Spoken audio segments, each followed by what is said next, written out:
Happy 5th monthsary. Thank you for making me feel in love every time I'm with you. This is our story, our own story, and I am looking forward to our bright and sweet destiny. Ano tumatawa? Sweet yan yun. Hindi ako tumatawa. Siguro nga, I am not a perfect lover.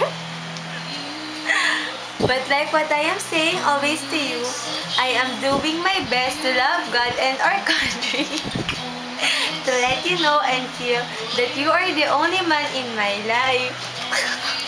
In my life. In my life.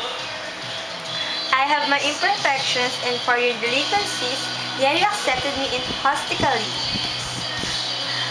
Baby, mahal na mahal na mahal kita. Ikaw na ang life ko, Charm. My day is not complete without you. Sorry if sometimes I am so beautiful enough. And I can't read between the lines. But alam mo naman kung gaano kakahalaga sa akin, Charm.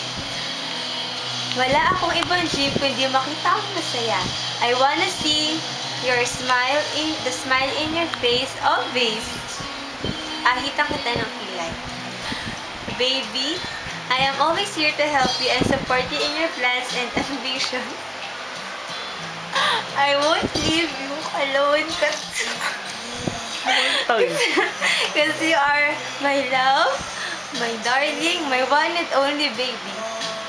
Mom, happy 5th monthsary. I love you. Grace. O, diba? Eh?